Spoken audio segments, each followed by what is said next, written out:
வணக்கம். மற்றொரு மக்கள் சேவை நிகழ்ச்சியில் உங்கள் அனைவரையும் சந்திப்பதில் மகிழ்ச்சி. இன்றைய தினமும் மக்கள் சேவை நிகழ்ச்சியில் மக்களுக்கான ஒரு முக்கியமான விடயம் தொடர்பில் நாங்கள் பேசுவதற்கு தயாராக இருக்கிறோம். அண்மை காலமாக பொருளாதாரம் சம்பந்தமான விடயங்கள் பேசியிருக்கிறோம், கல்வி சம்பந்தமான விடயங்களை பேசியிருக்கிறோம், பொது சுகாதாரம் சம்பந்தமான விடயங்கள் குறித்து பேசியிருக்கிறோம். அதே போல மக்களுக்கு தேவையான அடிப்படையான பல விடயங்கள் தொடர்பில் மக்கள் சேவை நிகழ்ச்சியில் பல விடயங்களை நாங்கள் பேசியிருக்கிறோம். இன்றைய தினம் நூலகம் எப்படி இருக்க வேண்டும், நூலகம் எதற்காக தேவை, அதில் இருக்கின்ற முக்கியமான அம்சங்கள் என்ன என்பது தொடர்பெல்லாம் ஒரு வித்தியாசமான ஒரு நிகழ்ச்சியாக இன்றைய நிகழ்ச்சியை நாங்கள் வடிவமைத்திருக்கிறோம். அந்த அடிப்படையில் இன்றைய தினம் இந்த நூலகம் சம்பந்தமான பல்வேறு விதமான உங்களுக்கும் எனக்கும் அனைவருக்கும் இருக்கின்ற சந்தேகங்களை தீர்த்து வைப்பதற்காக நிகழ்ச்சிக்கு ஒரு முக்கியமான அதிதியை அழைத்திருக்கிறோம். அவர் வேறு யாருமல்ல, தேசிய நூலகத்தின் நூலக ஆவணவாக்கல் உத்தியோகத்தரும் அதே போல பட்டய நூலகருமான திரு MSM ஜிஹாம் அவர்கள் நிகழ்ச்சிக்கு வந்திருக்கிறார். வணக்கம். வணக்கம். ஆமாம், நாங்கள் ஆரம்பத்திலே கூறியது போன்று இந்த நூலகம் அல்லது வாசிப்பு நூல்கள் என்பது எங்களுடைய வாழ்க்கைக்கு மிக மிக முக்கியமான ஒரு அம்சம். எனவே இப்போது அது காலம் கடந்து பல்வேறு பரிமாணங்களை எட்டியிருந்தாலும் வாசிப்பு நூல்கள் நூலகம் என்பது இன்றும் எனக்கு மிக முக்கியமான விடயமாக இருக்கிறது. முதலாவதாக நீங்கள் இந்த தேசிய நூலகத்தினுடைய ஆவணவாக்கல் உத்தியோகத்தராக இருக்கிறீர்கள். முதலாவது எங்களுக்கு தெரிய வேண்டும், இந்த தேசிய நூலகம் என்றால் என்ன? நூலகங்கள் பல இருக்கிறது, தேசிய நூலகம் என்றால் என்ன? ஏன் அப்படி ஒரு கட்டமைப்பு உருவாக்கப்பட்டது? உண்மையாகவே தேசிய நூலகம் என்பது ஒவ்வொரு நாட்டிலும் காணப்படுகின்ற ஒரு முக்கியமான நிறுவனம். ஒரு நாட்டுக்கு ஒரு பாராளுமன்றம் எவ்வாறு காணப்படுகின்றதோ அல்லது ஒரு மத்திய வங்கி எவ்வாறு காணப்படுகின்றதோ அது போன்றுதான் தேசிய நூலகம் என்பது. தேசிய நூலகத்தை பொறுத்தவரையிலே நான் மத்திய வங்கியை குறிப்பிட்டேன். மத்திய வங்கியும் ஏனைய வங்கிகளும் எவ்வாறான தொடர்பு காணப்படுகின்றதோ அது போன்றுதான் தேசிய நூலகம். தேசிய நூலகம் என்பது இலங்கையிலே காணப்படுகின்ற அல்லது ஒரு நாட்டிலே காணப்படுகின்ற நூலக கட்டமைப்பை வழிநடத்துகின்ற ஒரு நிறுவனம் தான் தேசிய நூலகம். ஒவ்வொரு நாட்டிலும் இது காணப்படுகின்றது. அந்த நாட்டிலே நூலக துறையை அபிவிருத்தி செய்கின்ற வழிநடத்துகின்ற நூலகர்களுக்கு பயிற்சிகளை வழங்குகின்ற அவர்களை வழிநடத்துகின்ற செயற்பாட்டை மேற்கொள்கின்ற ஒரு ஸ்தாபனம் தான் தேசிய நூலகம். எனவே இந்த தேசிய நூலகம் என்பது மத்திய வங்கியை போன்று மற்ற இருக்கின்ற ஏனைய வங்கிகளை கட்டுப்படுத்துகின்ற ஒரு பிரதானமான ஒரு இடம் என்பதாக கூறியிருந்தீர்கள். ஆனால் இந்த தேசிய நூலகத்திற்கும் ஏனைய நூலகங்களுக்கும் எப்படியான வித்தியாசம் இருக்கிறது? வேறுபாடுகள் என்ன, ஒற்றுமை என்ன, வேறுபாடுகள் என்ன? உண்மையாகவே உலகிலே பல்வேறு நூலக கட்டமைப்புகள் காணப்படுகின்றன. நாங்கள் தேசிய நூலகங்கள், பொது நூலகங்கள், அகாடமிக் லைப்ரரிஸ் அதாவது கல்வி நிறுவன நூலகங்கள், அதே போன்று விசேட நூலகங்கள், பாடசாலை நூலகங்கள், இவ்வாறு நாங்கள் நூலகங்களை பிரிப்போம். இந்த வகையிலே எல்லா நூலகங்களும் அந்தந்த நூலகருக்கு உரிய வாசகர்களையும் அவர்களுக்குரிய கட்டமைப்பையும் கொண்டிருக்கின்றது. பாடசாலை நூலகம் பாடசாலை மாணவர்கள் ஆசிரியர்களை மையமாக வைத்து இயங்குகின்ற ஒரு தாபனம். அதேபோல் ஒரு பொது நூலகத்தை எடுத்துக்கொண்டால் பொது நூலகம் அந்த பிராந்தியத்திலே காணப்படுகின்ற மக்களுக்கு சேவை புரிகின்ற ஒரு நிறுவனம். அதே போல் ஒரு பல்கலைக்கழக நூலகங்களை எடுத்துக்கொண்டால் பல்கலைக்கழக நூலகங்கள் பல்கலைக்கழக மாணவர்கள் அதேபோல் விரிவுரையாளர்களுக்கு சேவை புரிகின்றது. தேசிய நூலகம் என்பது தேசிய ரீதியாக நூலகர்களுக்கு கடமை புரிகின்றது போல நூல் தொடர்பான விடயங்களை கையாள்கின்ற ஒரு நிறுவனம், நூலகங்களை அபிவிருத்தி செய்கின்ற ஒரு நிறுவனம், துறை தொடர்பான ஆய்வுகளை மேற்கொள்கின்ற ஒரு நிறுவனமாக காணப்படுகின்றது. அதே போல் ஒரு நாட்டிலே வெளியீட்டுத்துறையோடு தொடர்பட்டு அதனை நெறிப்படுத்துகின்ற அதற்கு உதவி புரிகின்ற ஒரு நிறுவனமாக காணப்படுகின்றது. வாசிப்பை ஊக்குவிக்கின்ற ஒரு நிறுவனம். இவ்வாறு இன்னொரு செயற்பாடுகளை மேற்கொண்ட ஒரு நிறுவனம்தான் தேசிய நூலகம் என்பது. அதே போல் இந்த தேசிய நூலகத்தினுடைய கட்டமைப்பும் சேவைகளும் என்னென்ன மாதிரியான சேவைகளை தேசிய நூலகம் செய்கிறது? அதனுடைய கட்டமைப்பு எப்படி இருக்கிறது? உண்மையாகவே இலங்கை தேசிய நூலகத்தை பொறுத்தவரை இலங்கை தேசிய நூலகமானது கல்வி அமைச்சின் கீழே ஸ்தாபிக்கப்பட்டிருக்கின்றது. கல்வி அமைச்சின் கீழ் காணப்படுகின்ற ஒரு ஷஃபை, தேசிய நூலக ஆவணவாக்கல் சேவைகள் ஷஃபை என்று சொல்வார்கள். இந்த நூலகமானது உண்மையாக நான் ஏற்கனவே குறிப்பிட்ட அந்த சேவைகளை புரிகின்ற ஒரு நிறுவனமாக காணப்படுகின்றது. இங்கே துறையினருக்கு எங்கள் பல சேவைகள் செயற்திட்டங்கள் காணப்படுகின்றன. பொதுவாக நாங்கள் இலங்கையிலே நாங்கள் வாசிப்பு எடுத்துக்கொண்டால் அக்டோபர் மாதம் வாசிப்பு மாதமாக காணப்படுகின்றது. அந்த வாசிப்பு மாதத்தை பிரகடனப்படுத்தியது தேசிய நூலகம்தான். அதே போல் வாசிப்பு ஊக்குவிப்பு சம்பந்தமான பல்வேறுபட்ட நிகழ்ச்சிகளை நாங்கள் ஒழுங்கு செய்து வழிகாட்டி கொண்டு வருகின்றோம். அதுவும் தேசிய நூலகத்தின் ஒரு பிரதான பணி. இதுபோன்று பல்வேறுபட்ட நூலாசிரியர்களுக்கான பல திட்டங்களை நாங்கள் வகுத்திருக்கின்றோம். நூல ஆசிரியர் அவர் எழுதுகின்ற ஒரு நூலுக்காக அதனை பிரிண்ட் பண்ணுவதற்காக வேண்டி, அதனை அச்சிடுவதற்காக நாங்கள் பணம் வழங்குகின்றோம். அதே போல் அவ்வாறு நூல்கள் அச்சிடப்பட்டால் அதனை நாங்கள் கொள்வனை செய்து அவர்களுக்கு உதவி செய்கின்றோம். அதே போல் இலங்கையிலே நூல்கள் விதிமுறைப்படி முறையாக நூலென்று எவ்வாறு வெளியிட வேண்டும் என்பது தொடர்பான விதிமுறைகளை உருவாக்கி அவர்களுக்கு நாங்கள் வழிகாட்டுகின்ற செயற்பாடுகளை மேற்கொள்கின்றோம்.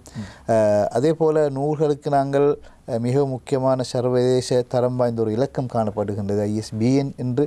அந்த ISBN இலக்கத்தை நாங்கள் வழங்குகின்றோம். இதுபோன்று இன்னொரு பல செயற்பாடுகளை நாங்கள் தேசிய நூலகம் என்ற வகைகளை மேற்கொள்கின்றோம். அதே போல் நாங்கள் ஆரம்பத்தில் கதைத்து கொண்டிருந்த போது நீங்கள் கூறிய ஒரு விடயம் தேசிய நூலகத்தினுடைய வெளியீடுகள் தொடர்பான விடயங்கள் பேசினீர்கள். எப்படியான வெளியீடுகள், எவ்வகையான வெளியீடு மேற்கொள்ளப்படுகிறது, இன்னும் அந்த வெளியீடுகள் தொடர்ச்சியாக மேற்கொள்ளப்படுகிறதா தொடர்பான விடயங்களை தெளிவுபடுத்துங்க. உண்மையாக அந்த வெளியீடுகள் காரணம் என்ன? உண்மையாக தேசிய நூலகம் பல வகையான வெளியீடுகளை வெளியிடுகின்றது. அதிலே முக்கியமான 2-3 வெளியீடுகள் காணப்படுகின்றன. பிரதானமாக இலங்கை தேசிய நூல் விவரண பட்டியல் என்ற ஒரு வெளியீட்டை நாங்கள் வெளியிடுகின்றோம். இது இலங்கையிலே ஒவ்வொரு மாதமும் வெளியிடப்படுகின்ற நூல்கள் தொடர்பான மும்மொழிகளும் வருகின்ற நூல்கள் தொடர்பான தகவல்களை உள்ளடக்கிய ஒரு நூல். ஒவ்வொரு மாதமும் வெளியிடப்படுகிற நூல்கள் தொடர்பான தகவல்களை உள்ளடக்கிய ஒரு நூல். இது உண்மையாக தேசிய நேஷனல் பிப்ளியோகிராஃபி என்பது ஒரு தேசிய நூலகத்தின் பணி. ஒவ்வொரு நாட்டிலும் நேஷனல் பிப்ளியோகிராஃபி என்ற ஒன்றை உருவாக்குவது தேசிய நூலகத்தின் பணி. ஆகவே இந்த இலங்கை தேசிய நூலகமான இது நாங்கள் மாதாந்தம் வெளியிடுகின்றோம். உண்மையாகவே நூல் தொடர்பான தகவல்களை பெற்றுக்கொள்வதற்கு மிகவும் உகந்த ஒரு வெளியீடாக இது காணப்படுகின்றது. எங்கு வேணாலும் பெற்றுக்கொள்ளலாமா அல்லது இதனை எங்களுக்கு சப்ஸ்கிரிப்ஷன் செய்தால் நாங்கள் இதனை தபால் மூலமாக அனுப்பி வைப்போம். அல்லது நாங்கள் எங்களுடைய வெளியீடுகளை தேசிய நூலகத்தின் வெப்சைட்டிலே நாங்கள் போட்டிருக்கின்றோம். ஒரு சிறு காலம் பின்னால் இதனை எங்கள் வெப்சைட்டிலே பார்வையிடலாம். எங்கள் இன்னொரு வெளியீடு காணப்படுகின்றது. இதனை நாங்கள் பருவ இதழ் கட்டுரை சுட்டி என்று குறிப்பிடுவோம். இது என்னவென்றால், உண்மையாகவே நீங்கள் ஒரு ஆய்வு மேற்கொள்கின்றீர்கள் என்று வைத்துக்கொள்வோம். உதாரணமாக ஊடகத்துறை சம்பந்தமான ஒரு ஆய்வை நீங்கள் மேற்கொள்கின்றீர்கள். அந்த சந்தர்ப்பத்திலே நீங்கள் நூல்களை, சஞ்சிகைகளை, பத்திரிகைகளை நீங்கள் உசாவு செய்ய வேண்டிய தேவை காணப்படுகின்றது.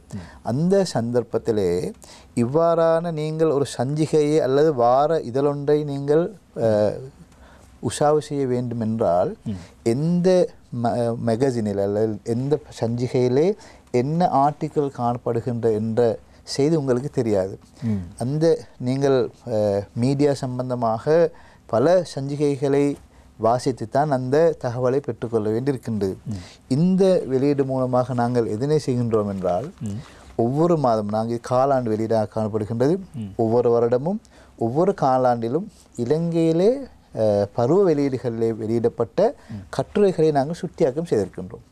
ஆகவே நீங்கள் இந்த நூலை வாசிப்பீர்களானால் எந்த சஞ்சிகையிலே அல்லது எந்த பருவ இதழிலே என்ன கட்டுரை காணப்படுகின்ற தகவலை பெற்றுக்கொள்ளலாம். அதாவது எந்த வகையான கட்டுரையாக இருந்தாலும், எந்த வகையான தரவுகளாக இருந்தாலும் ஒட்டுமொத்தமாக அதில் ஒரு குறிப்பு இருக்கும். அதாவது அகாடமிக், அதாவது பெருமதி வாய்ந்த அத்தனை கட்டுரைகளையும் நாங்கள் இண்டெக்ஸ் பண்ணியிருக்கின்றோம். ஆகவே நீங்கள் இந்த இண்டெக்ஸை அணுகுவதன் மூலமாக எந்த சஞ்சிகையில் என்ன கட்டுரை காணப்படுகின்ற தகவலை பெற்றுக்கொண்டால் உரிய சஞ்சிகையை உங்களுக்கு பெற்றுக்கொள்ளக்கூடியதாக இருக்கும். அதாவது தேடுதலுக்கான காலத்தை குறைப்பதற்கான வழி சமைக்கின்ற ஒரு முக்கியமான வெளியீடு. உண்மையாகவே தேசிய நூலகங்களில் மிகவும் பிரதானமான ஒரு தொழிற்பாடு தான் ஆவணவாக்கல் என்ற தொழிற்பாடு. தேசிய நூலக ஆவணவாக்கல் சேவைகள் சபை. ஆவணவாக்கல் என்பது வாசகர்களுக்கு தேவையான தகவலை மிகவும் இலகுவாக பெற்றுக்கொள்ளக்கூடிய வழிமுறைகளை செய்து தருவதுதான். இந்த விடயங்களை புத்தகங்களாக பெற்றுக்கொள்வதை தவிர்த்து இப்போது உங்களுக்கு தெரியும் எல்லாம் கணினிமயமாக்கிவிட்டது.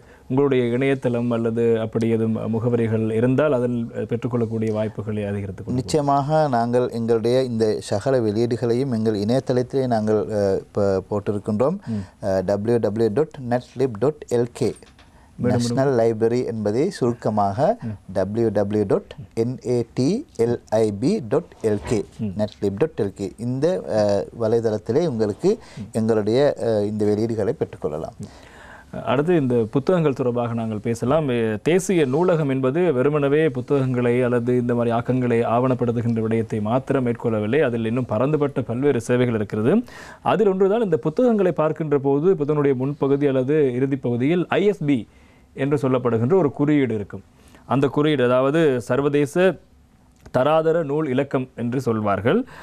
அந்த தராதர நூல் இலக்கம் என்றால் என்ன? அந்த விடயத்தில் தேசிய நூலகத்தினுடைய பங்கு என்ன? உண்மையாகவே நான் சிஹாம் என்ற நபர் உலகத்தில் ஒருவர் தான் இருக்கின்றேன். என்னுடைய தந்தைக்கு நான் சிஹாம் ஒருவர்.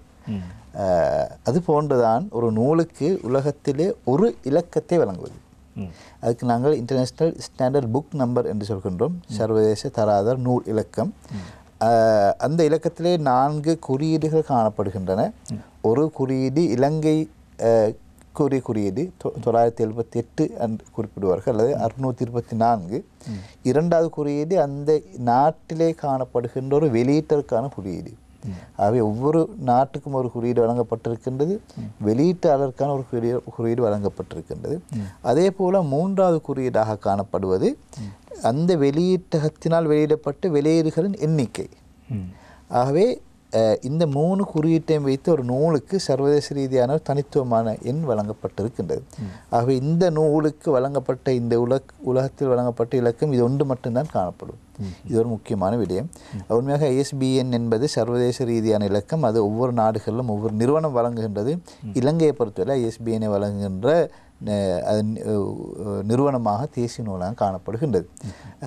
அதற்காக வேண்டி நீங்கள் ஆரம்பத்திலே தேசிய நூலகத்துக்கு சமூகம் அளித்து அதை பெற்றுக்கொள்ள வேண்டிய தேவை காணப்பட்டது. என்றாலும் கூட நாங்கள் தற்போது அதனை நேரடியாக வெப்சைட் மூலமாக ஆன்லைன் மூலமாக பெற்றுக்கொள்ளலாம்.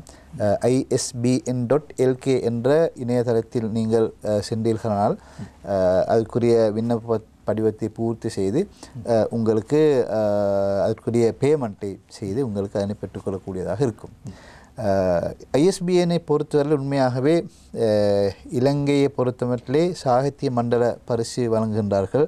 அந்த சாகித்ய மண்டல பரிசின் போது கட்டாயமாக ISBN அவர்கள் கணக்கெடுக்கின்றார்கள். அதே போல் நீங்கள் சர்வதேச ரீதியாக ஏதோ ஒரு பரிசுக்காக அல்லது ஒரு நூல் தொடர்பான விடயத்துக்கு நீங்கள் விண்ணப்பிக்கின்ற போது அவர்கள் ISBN-ஐ தான் கட்டாயமாக வினவுகின்றார்கள். ஆகவே உங்கள் நூலுக்கு ஒரு அடையாளமாக நீங்கள் ISBN இலக்கத்தை பெற்றுக்கொள்வது பொருத்தம் நினைக்கின்றேன். அதாவது கட்டாயமாக இலங்கையில் வெளியிடப்படுகின்ற ஒவ்வொரு நூலுக்கும் இந்த ISBN இந்த குறியீடு அந்த குறியீட்டு இலக்கம் பெற வேண்டியது கட்டாயமா? இது உண்மையாகவே கட்டாயப்படுத்தப்படவில்லை. ஆனால் நூலக எழுத்தாளர்களை பொறுத்தவரையில் நீங்கள் கட்டாயமாக பெற்றுக்கொள்வது உங்களுக்கு பாதுகாப்பான. உதாரணமாக அந்த நூல் திருட்டப்பட்டால் ஏற்கனவே பதிவு செய்யப்பட்ட ஒரு நூலாக அதனை நீங்கள் ஒப்புவிக்கலாம். நாங்கள் அந்த நூலுக்கு பாதுகாப்பு வழங்குவதில்லை, நூலுக்கான ஒரு அடையாளம். ஆகவே ஏற்கனவே ஒரு நூல் இலக்கிய திருட்டு மூலமாக உட்பட்டால் ஏற்கனவே பதிவு செய்யப்பட்ட நூலாக இதை உங்களுக்கு ப்ரொடியூஸ் பண்ணலாம். ஆகவே இது உங்களுக்கான ஒரு பெருமதி. ஆகவே கட்டாயமாக பெற்றுக்கொள்வது முக்கியம். இது ஒரு சட்ட ஏற்பாடு அல்ல.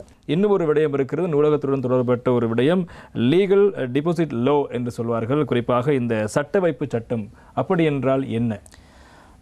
உண்மையாகவே ஒவ்வொரு நாட்டிலும் சட்ட வைப்பு சட்டம் என்றொன்று காணப்படுகின்றது. அதாவது அந்தந்த நாடுகளே வெளியிடப்படுகின்ற வெளியீடுகளின் பிரதிகளை அந்த அரசாங்கத்துக்கு வழங்க வேண்டும். உண்மையான அதன் நோக்கம் என்னவென்றால் அந்த வெளியீடுகளை பாதுகாப்பது. இலங்கையிலே 1890ஆம் ஆண்டு இந்த இவ்வாறான சட்டம் இயற்றப்பட்டது. அதன் கீழ் தற்போதைய சட்ட நீதிகளின்படி 5 பிரதிகள் தேசிய சுவடிகள் கூட திணைக்களத்துக்கு வழங்க வேண்டியிருக்கின்றது. தேசிய சுவடி கூட திணைக்களத்துக்கு அவ்வாறு வழங்கப்பட்ட நூல்களின் 5 பிரதிகளும் 5 இடங்களிலே பாதுகாக்கப்படுகின்றது.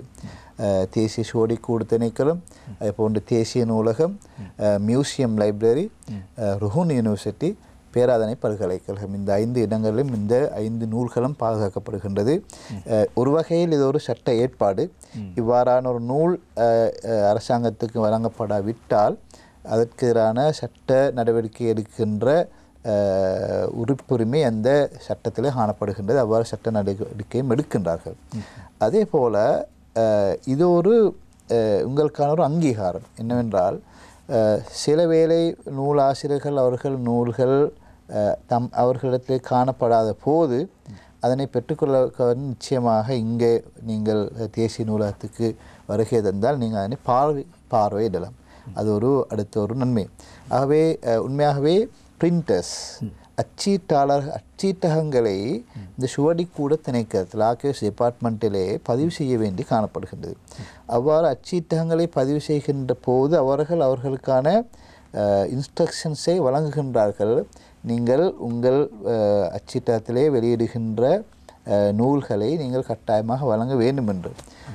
சில போது அச்சீட்டகங்கள் அவ்வாறு வழங்க மாட்டார்கள். அவர்களுக்கு காணப்படுகின்ற அசௌகரியங்கள் காரணமாக நூலாசிரியர்களான நீங்கள் அவர்களுக்கு சொல்லி அதனை நீங்கள் வழங்க வேண்டும், அல்லது நீங்கள் அதனை பெற்றுக்கொண்டு வந்து தேசிய சுவடிக்கூட திணைக்களத்தில் காணப்படுகின்ற ஒரு விண்ணப்ப படிவம் அதனை பூர்த்தி செய்து வழங்கலாம்.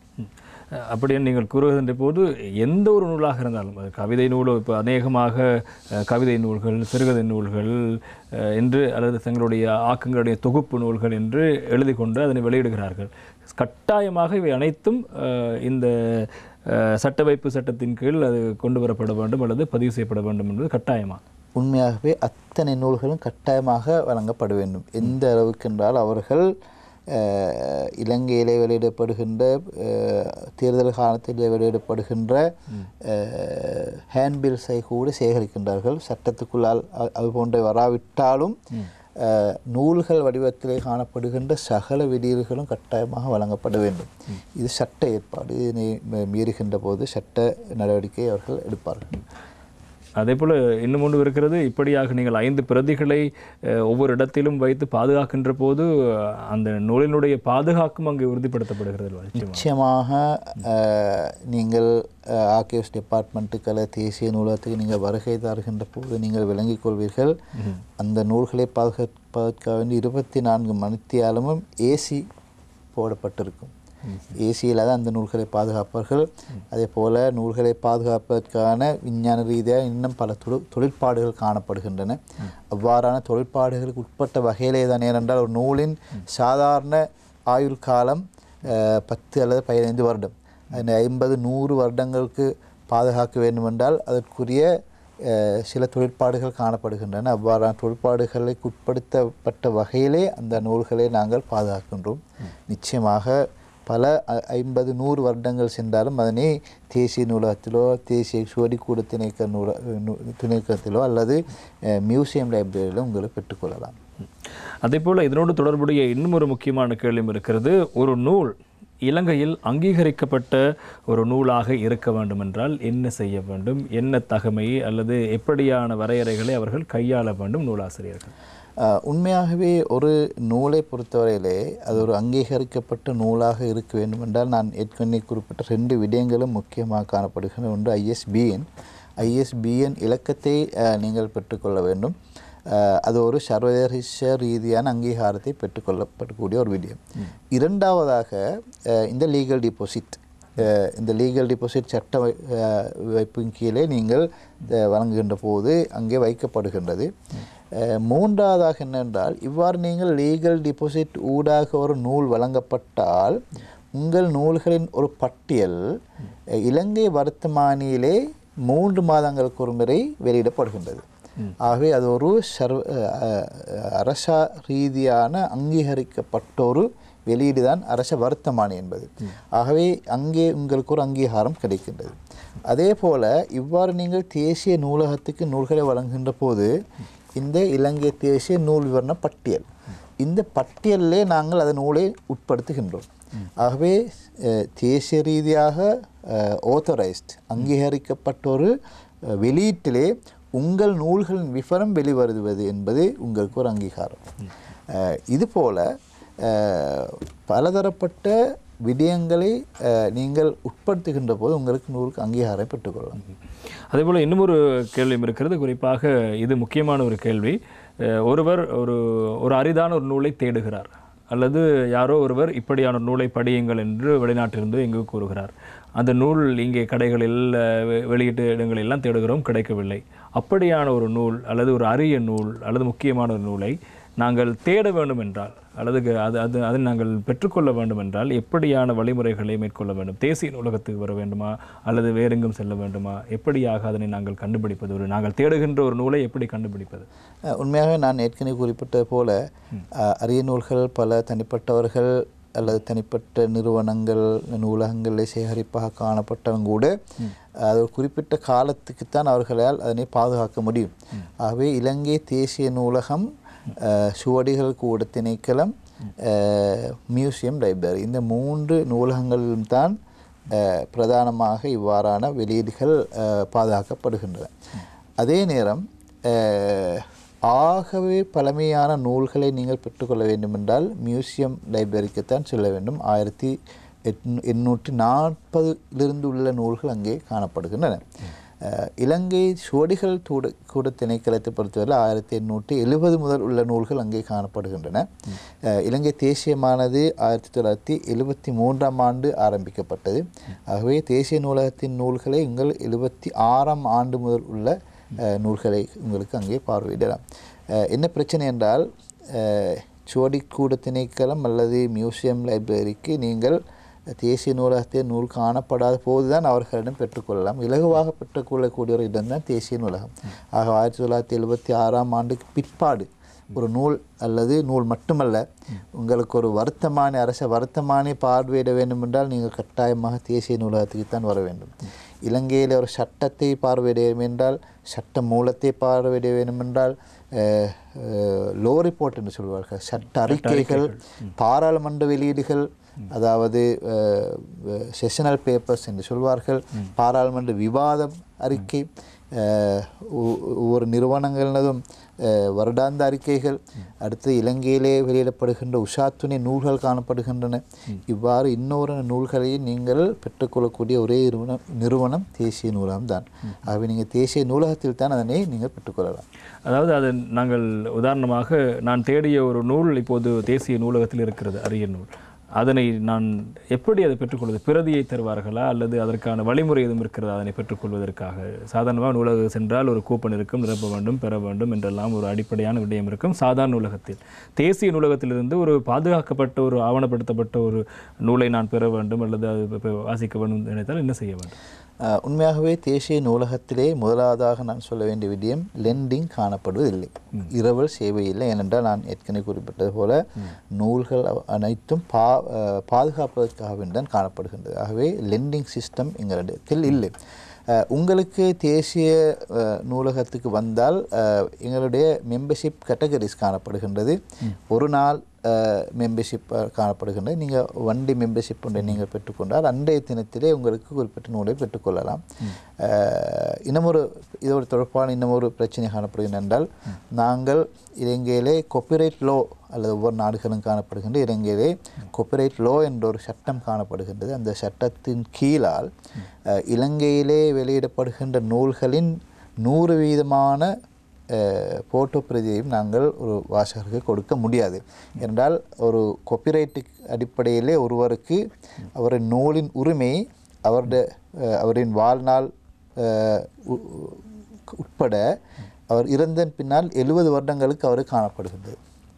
ஆகவே அந்த நூலின் உரிமை அவருக்கு நூல் மட்டுமல்ல, எல்லா விடயங்களும் தான். நீங்கள் தொலைக்காட்சியிலே ஒரு நிகழ்ச்சி செய்கின்றீர்கள், அந்த நிகழ்ச்சி உரிமை ITNக்கு காணப்படுகின்றது.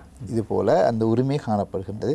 ஆகவே இந்த நூலின் உரிமையை மீறி எங்களுக்கு கொடுக்க முடியாது. ஆகவே நாங்கள் முழு நூலின் போட்டோ பிரதியம் நாங்கள் வழங்குவதில்லை. அதில் ஃபேர் யூஸ் என்ற ஒரு விடயம் காணப்படுகின்றது. அதாவது கற்றல் நடவடிக்கைக்காக வேண்டி நாங்கள் ஃபோட்டோ பிரதியை கொடுக்கலாம். தேசிய நூலகத்தை பொறுத்த நாங்கள் எங்களுக்கு ஒரு பாலிசி காணப்படுது. அந்த பாலிசியின் அடிப்படையில் நாங்கள் சிறு ஒரு பகுதியை நாங்கள் ஃபோட்டோ பிரதியாக வழங்குவோம். அது தவிர உங்களுக்கு தாராளமாக அந்த நூலை தேசிய நூலகத்திலிருந்து வாசிக்கக்கூடிய சந்தர்ப்பம் காணப்படுகின்றது.